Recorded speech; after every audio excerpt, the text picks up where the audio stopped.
Okay मित्रांनो, प्राजक्ता मंत्रामध्ये तुमचं स्वागत आहे. सो आजचा टॉपिक आहे टार्गेट. तर तुम्ही तुमचं टार्गेट कसं प्लॅन करू शकता. ठीक आहे. आणि टार्गेट प्लॅन करताना तुम्हाला कुठले कुठले काळजी घ्यायची. ठीक आहे. तर आता मग व्हिडिओ चालू करू शकू. तर टार्गेट तुम्ही कसं प्लॅन करू शकता. तर स्टार्टिंगला तुम्हाला रिस्क टू रिवॉर्ड ने तुम्ही तुमचं टार्गेट प्लॅन करू शकता. त्यानंतर दुसरं आहे तुमच्या लेवल्स. ठीक आहे. आणि तिसरं आहे तुमचा सेटअप. ठीक आहे. चला चालू करूया. आता रिस्क टू रिवॉर्ड रेशो म्हणजे काय? आता तुम्हाला इथं दिसतंय लेफ्ट हँड साईडला लॉंग पोझिशन आणि शॉर्ट पोझिशन. तर जिथं तुम्हाला एंट्री घ्यायची आहे तुम्हाला तिथं हे लावून सोडून द्यायचं आहे. ठीक आहे. आता हे तुमचं जे लाल दिसतंय ना हा तुमचा राहिला स्टॉप लॉस. ठीक आहे. आणि हे जे तुमचं वरच दिसतंय हे झालं तुमचं रिस्क टू रिवॉर्ड रेशो. अर्थात तुम्ही स्टार्टिंग फेजला मिनिमम तुमचा जो रिस्क टू रिवॉर्ड आहे तो मिनिमम तुमचा 1:2 तो पॉईंट ठेवून चालावं लागेल. ठीक आहे. जसं जसं नंतर मग तुमचा एक्सपिरियन्स वाढेल त्यानंतर तुम्ही तुमचा 1:2 च्या ऐवजी तुम्ही 3 घ्या, 4 घ्या. ते तुम्ही पुढं करू शकता. ठीक आहे. आता रिस्क टू रिवॉर्ड रेशो तुम्ही कधी यूज करू शकता माहिती आहे का? जेव्हा तुमचा स्टॉप लॉस कमी येईल आणि त्यामुळे तुमचं टार्गेट जास्त येईल, डबल येईल. ठीक आहे. पण तुम्हाला हे कधी यूज नाही केला पाहिजे की बाबा तुम्ही स्टॉप लॉस लावलाय 60 पॉईंटचा आणि तुम्हाला टार्गेट पाहिजे 120 पॉईंटचं. तर असं होणार नाही कारण की एनएफटी लगेच 120 पॉईंटची तुम्हाला व्हॅल्यू देऊ शकत नाही. ठीक आहे. सो हे तुम्ही कधी यूज करा की ज्या टायमाला तुमचा जो काही रिस्क आहे, जो स्टॉप लॉस आहे तो कमी येईल आणि तुमचं प्रॉफिट त्यामानाने जास्त येईल. म्हणजे तुमच्या कमी स्टॉप लॉस आणि त्याच्या डबल टार्गेट हे तुमचं मिनिमम तरी तुम्हाला पाहिजे. ठीक आहे. आता दुसरी जी पद्धत आहे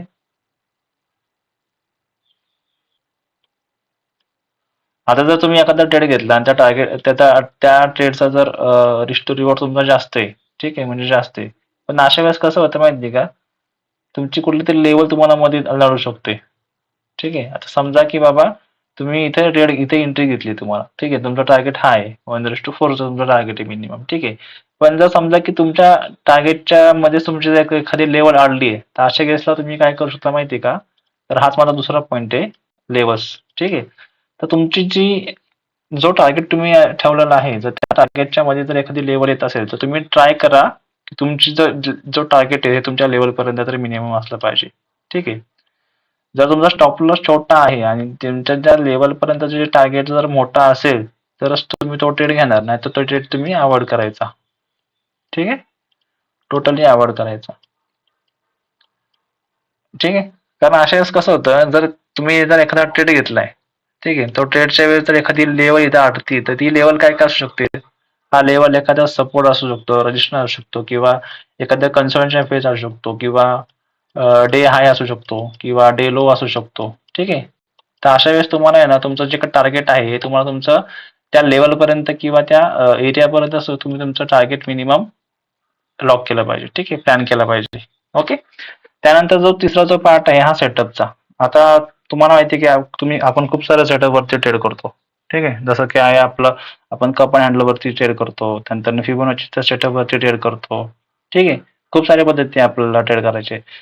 पण जर मी सांगितलं की बाबा हा जो आपला सेटअप आहे आपला कप अँड हँडलचा, तर ह्याचं जर मिनिमम टार्गेट असतं ती ह्या कपची हाईट असते.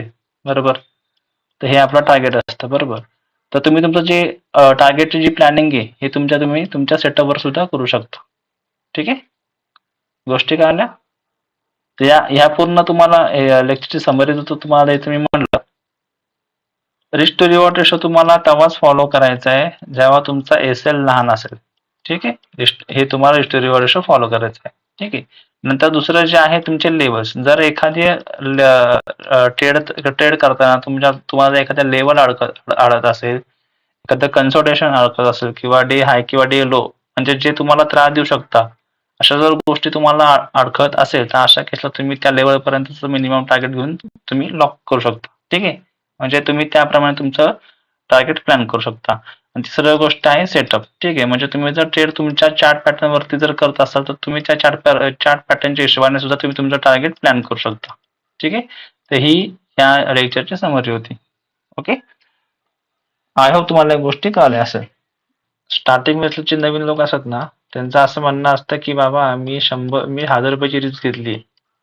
ठीक आहे. तर मग मला 2000 रुपये मार्केटने दिलेच पाहिजे. ठीक आहे. यालाच तर 1:2 रिस्क टू रिवॉर्ड म्हणतो ना. ठीक आहे. पण असं नसतं मित्रांनो. मार्केटमध्ये मॅक्सिमम हे लॉसेस होतात प्रॉफिटपेक्षा.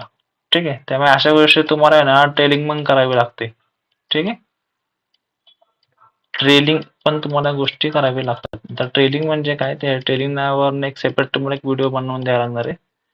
ट्रेडिंगवरती एक मोठा टॉपिक आहे हा ट्रेडिंग म्हणजे काय? तर तुम्हाला जर व्हिडिओ बनवून पाहिजे असेल तर मला नक्की सांगा. मी ह्याच्यावरती पण मी तुम्हाला एक व्हिडिओ बनवून देईल. ठीक आहे.